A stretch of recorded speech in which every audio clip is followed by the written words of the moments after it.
Welcome into the college basketball experience six-pack for Friday, January 31st. Final day in January, Troy, as we flip the calendar on Saturday. Let's get right into it. I am Moneyline Mac. He is the DC Sports Messiah.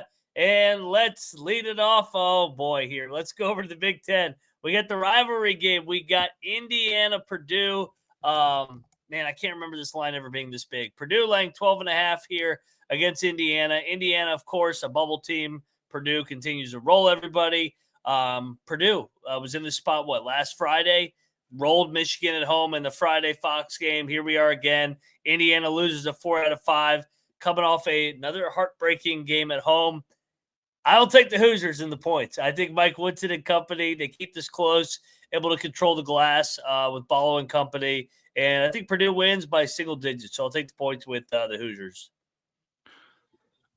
I saw this one opened at 11.5 and immediately got bet up to 12.5, which makes a lot of sense. And now I think that the number is getting into that slightly beefy range. Mm-hmm. I don't think Woodson has what it takes to take his team into Mackey and hang with the 7th best offense and 25th best defense in Purdue. I'm gonna roll with Mackey again here, I guess, on a Friday night spot. This is not I'll bet this, but this is definitely not going to be one of my locks or best bets, but I'll lay the 12.5. All right. Opposite sides in the rivalry in the state of Indiana. This one, 5 o'clock Eastern. So shout out to college basketball here for getting the standalone game. Friday happy hour to start. Bring your wine and cheese for the Ivy League to start your happy hour. Yale, Princeton, Yale undefeated. Princeton 1 loss here. I will be on the home dog. This is a series where both teams have been really, really good over the last couple of years. Princeton goes to Sweet 16. Yale beats Auburn in that crazy NCAA tournament game. Give me the points here. Princeton's coming off a rare loss in league play. I think they bounce back nicely and hand Yale their first loss, and both teams come out of this with 1 loss. Yeah, right away when you look statistically, it doesn't really show you that, Princeton's defense is going to do too much to slow down Yale's offense here. They're only ranked 60th, but when you think about the Ivy League, that's pretty high. Yeah. I'm also going to go on the opposite side of you here too. Princeton's just given up almost 73 points per game. I'll take the 2.5 here. I feel like this might even get bet up. But, Cornell's kind of a similar team to Yale, and they were able to beat Princeton. So I like that angle. Let's move along here. Oh, here we go. Let's go to the Atlantic 10. We got 2 teams headed in the opposite directions. We got Dayton, who got absolutely housed against the Bonnies earlier in the week. We got St. Louis, whose fans were fighting with VCU. Interesting game here. These two have played a lot of classics over the years. Dayton kind of feels like a foxhole spot, coming off a beatdown on the road, going to St. Louis. St. Louis, max effort to beat VCU the other night, pull within a half game. Give me the Flyers here and Anthony Grant. I think Malachi Smith able to control the tempo here, and I'll take Nate Santos and company. Let's go Dayton.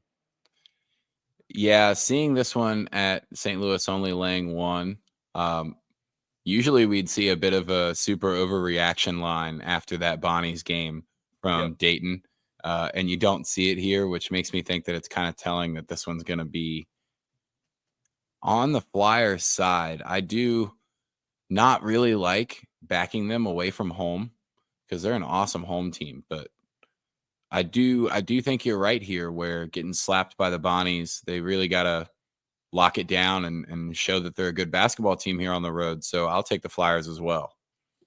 All right, so both on the Flyers. All right, hey, this might be the best game on the card, to be honest, in terms of pure rivalry. So we got the 5 o'clock game that I love. That one's on ESPN2. This one's 7 o'clock, CBS Sports Network. These two teams always seem to split the regular season. Akron is headed in here as hot as anybody. Winners of 9 in a row, 8 in a row, 8-0 to start league play. Kent State sitting here at 500, yet they're laying points. Kent State wins. Kent State has found their identity over the last couple of weeks. They're finally making some jump shots. I think they hand Akron their first loss, and you know what else I can guarantee? they'll meet in the MAC championship like they always do. So can't wait for this round 1 of 3. And let's go Kent to win the first round. Yeah, this Zips team is rolling and Kent's laying points. This is just a classic home team that plays really good defense against a road team that's been scoring a bunch, and everybody's starting to jump over and kind of back the Zips here. I think Kent State wins this game, and I think they cover that 1.5. All right, so we agree there. I think we're going to agree on this one. Georgetown, lane 3.5 against Butler. Why? A little surprised it's only 3.5. I'll dive in. Give me Georgetown. Lay the 3.5. I think they're significantly better. They are coming off an embarrassing loss to St. John's. I thought that was a letdown from the Cooley game. I like him here to make a statement back at home, back-to-back home games. Get Sorber involved early. Go Hoyas. Is this as simple as Tragic Magic? Is that true? Yeah, that with could DC. happen here? Yeah, with here in downtown. Yeah, about 20 minutes down the road here. I don't like Butler, and kind of like you said, why is it 3.5? It feels like it's about 2 points short almost. And I'll take those 2 points. I'll lay it with Georgetown. All right, so eye there. Let's hit the ad breaks, and then we'll get into the final game of the 6-pack, Troy's final, a.k.a. Troy's selection, because over here at the College Basketball Experience, we are brought to you by Edge Boost. SGPN is partnered with Edge Boost. Get on over there, sign up today, and use the promo code SGPN so you can get better cash rewards and instant Tier 2 status. That's edgeboost.bet, promo code SGPN. That's edgeboost.bet, promo code SGPN.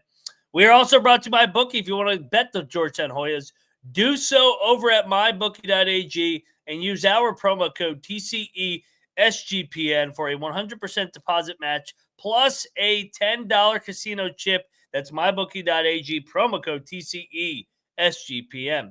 We are also brought to you by Underdog Fantasy. Sign up today. Claim your special pick and first side deposit offer up to $1,000 in bonus cash. Underdog Fantasy, promo code TCESGPN. And last but not least, if you want to build a model, do so over at Rhythm. Claim your 7-day free trial today by heading over to sportsgamblingpodcast.com/rhythm. That is the sportsgamblingpodcast.com/RITHMM today.